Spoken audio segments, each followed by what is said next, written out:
નમસ્કાર મિત્રો સ્વાગત છે તમારું અમારી યુટ્યુબ ચેનલમાં। આપની સાથે હું છું પિનલગીરી ગોસ્વામી। સૌથી મોટા સમાચારની વાત કરીએ તો પ્લેન ક્રેશમાં મુકેશભાઈ અંબાણીએ દુઃખ વ્યક્ત કર્યું છે। અમદાવાદમાં થયેલા વિમાન દુર્ઘટના વિશે મુકેશ અંબાણીએ કહ્યું છે કે નીતા, હું અને સમગ્ર રિલાયન્સ પરિવાર અમદાવાદમાં થયેલા દુઃખદ વિમાન દુર્ઘટનાથી અત્યંત દુઃખી છીએ। આ ઘટનાથી પ્રભાવિત સૌ પ્રત્યે અમારી હૃદયપૂર્વકની સંવેદના વ્યક્ત કરીએ છીએ। દુઃખની આ ઘડીમાં રિલાયન્સે શક્ય તે રીતે મદદ કરવા માટે તૈયાર છે। અમે પ્રાર્થના કરીએ છીએ કે આ અકલ્પનીય ક્ષતિમાંથી બહાર આવવા માટે શક્તિ અને સાંત્વના મળી રહે। મિત્રો, અન્ય મહત્વના સમાચારની વાત કરીએ તો રાજ કુશવાહ જ રાજા હત્યા કેસનો માસ્ટર માઇન્ડ છે। ઇન્દોરના રાજા રઘુવંશીની હત્યાનો માસ્ટર માઇન્ડ સોનમનો પ્રેમી રાજ કુશવાહ હોવાનો ખુલાસો મેઘાલય પોલીસે આરોપીઓની પૂછપરછ બાદ કર્યો છે। રાજ કુશવાહે રાજા અને સોનમના લગ્નના 11 દિવસ પહેલાં જ હત્યાનું આયોજન કરી લીધું હતું। હત્યા બાદ સોનમ 26 મેથી 8 જૂન સુધી ઇન્દોરમાં રહી હતી। ત્યારબાદ તે રાજ સાથે ગાજીપુર ગઈ હતી। મિત્રો, અન્ય મહત્વના સમાચારની વાત કરીએ તો એર ઇન્ડિયાનું વિમાન અડધે રસ્તેથી પાછું ફર્યું। અમદાવાદ પ્લેન ક્રેશના પડઘા હજુ પણ શાંત થયા નથી। આ વચ્ચે મુંબઈથી લંડન જઈ રહેલી એર ઇન્ડિયાનું વિમાન અડધે રસ્તેથી પાછું ફર્યું હતું। મુંબઈથી લંડન જતી એર ઇન્ડિયાની એક ફ્લાઇટ અધવચ્ચે પરત ફરી હતી। વિમાન શા માટે પરત ફર્યું, અચાનક રિટર્ન લેન્ડિંગ કેમ કરાયું, તેનું કારણ હજુ સુધી સામે આવ્યું નથી। એક અહેવાલ મુજબ સવારે મુંબઈથી લંડન જતી એર ઇન્ડિયાની ફ્લાઇટ EI-129 મુંબઈ પરત ફરી હતી। મિત્રો, અન્ય મહત્વના સમાચારની વાત કરીએ તો ટ્રમ્પે વિમાન દુર્ઘટના ઉપર દુઃખ વ્યક્ત કર્યું છે। અમદાવાદ વિમાન દુર્ઘટના પર વિશ્વભરના મોટા નેતાઓ શોક વ્યક્ત કરી રહ્યા છે।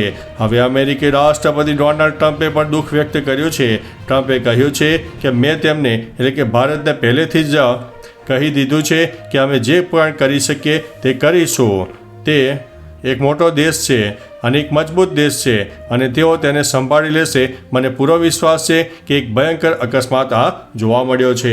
મિત્રો, અન્ય મહત્વના સમાચારની વાત કરીએ તો બધા શોકગ્રસ્ત પરિવારો પ્રત્યે સંવેદના પીએમ મોદીએ જણાવ્યું છે।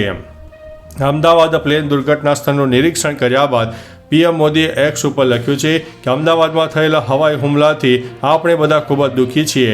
આટલી અચાનક અને હૃદયદ્રાવક રીતે આટલા બધા લોકોના જીવ ગયા તે શબ્દોની બહાર છે। બધા શોકગ્રસ્ત પરિવારો પ્રત્યે મારી સંવેદના। અમે તેમનું દુઃખ સમજીએ છીએ અને એ પણ જાણીએ છીએ કે પાછળ રહેલો ખાલીપો આવનારા વર્ષો સુધી અનુભવાશે। ઓમ શાંતિ।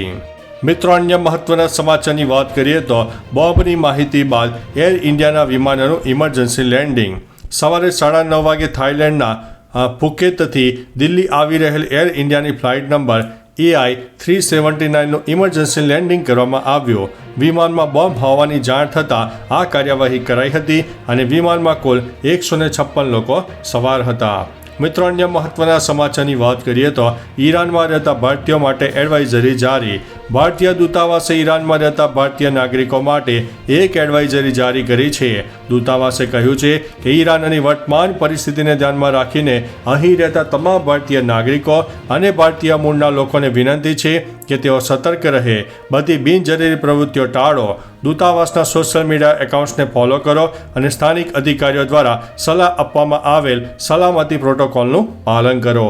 મિત્રો, અન્ય મહત્વના સમાચારની વાત કરીએ તો રૂપાણી વિસાવદર ગયા હોત તો કદાચ બચી ગયા હોત। વિસાવદર વિધાનસભાની પેટા ચૂંટણીમાં પૂર્વ મુખ્યમંત્રી વિજયભાઈ રૂપાણી સ્ટાર પ્રચારક તરીકે આવવાના હતા, પરંતુ વિદેશ પ્રવાસને કારણે તેમનો કાર્યક્રમ રદ થયો હતો। વિસાવદર વિસ્તારનું ચણાકા તેમનું પૈતૃક ગામ હોય ત્યાં તેમનો ગઢ સંબંધ હતો। જોકે તેઓ ગુરુવારે વિસાવદરમાં પ્રચાર માટે આવ્યા હોત તો કદાચ આજે હયાત હોત, પરંતુ કુદરતે કંઈક અલગ જ ધાર્યું હોય તેમ અમદાવાદમાં પ્લેન ક્રેશ થતાં તેમણે જીવ ગુમાવ્યો છે। મિત્રો, અન્ય મહત્વના સમાચારની વાત કરીએ તો એક નજર અન્ય સમાચારો ઉપર। અમદાવાદના વિમાન દુર્ઘટનાના મૃતકો સાથે તેમના પરિવારજનોના DNA મેચ કરીને ઓળખ પ્રક્રિયા હજુ ચાલી રહી છે। સિવિલ હોસ્પિટલ ખાતે અત્યાર સુધીમાં 192 લોકોના પરિવારના સેમ્પલ લેવાયા છે। અમદાવાદ વિમાન દુર્ઘટનામાં જીવ ગુમાવનારા અને આત્માની શાંતિ માટે વારાણસીના દશાશ્વમેઘ ઘાટ ઉપર આરતી કરાઈ। વિમાન દુર્ઘટના પર વિશ્વના વિવિધ નેતાઓએ દુઃખ વ્યક્ત કર્યું છે। મિત્રો અન્ય મહત્વના સમાચારની વાત કરીએ તો ઈરાને ઇઝરાયલ પર 100 ડ્રોન વડે વળતો હુમલો કર્યો છે. ઇઝરાયલ અને ઈરાન વચ્ચેનો તણાવ હવે ખતરનાક વળાંક ઉપર પહોંચી ગયો છે. ઇઝરાયલના હુમલા બાદ હવે ઈરાને વળતો હુમલો કર્યો છે. ઇઝરાયલી સેના અનુસાર ઈરાને ઇઝરાયલ તરફ લગભગ 100 ડ્રોન છોડ્યા હતા. સેના તેમને રોકવા માટે કામ કરી રહી છે. મિત્રો અન્ય મહત્વના સમાચારની વાત કરીએ તો બધું જ ખાક પણ ગીતા રહી સલામત. પ્લેન દુર્ઘટનામાં એક મુસાફર સિવાય તમામ મુસાફરો બળીને ભડથું થઈ ગયા. પ્લેનના તમામ પાર્ટ પણ બળીને ખાક થઈ ગયા. તેવામાં હવે સોશિયલ મીડિયામાં આ ઘટનાને લઈને એક વિડીયો વાયરલ થયો છે. તેમાં દાવો કરાયો છે કે તમામ બધું બળીને ખાક થઈ ગયું, પણ ગીતાનું એક પણ પેજ બળ્યું નથી કે નુકસાન પણ થયું નથી. વિડીયો વાયરલ થયા બાદ લોકો અલગ અલગ કમેન્ટ પણ કરી રહ્યા છે. તેને ચમત્કાર પણ ગણાવી રહ્યા છે. તો ચાલો મિત્રો, ફરીથી દેશ અને દુનિયાના સુપરફાસ્ટ સમાચાર લઈને મળતા રહીશું. ત્યાં સુધી અમને રજા આપશો. નમસ્તે.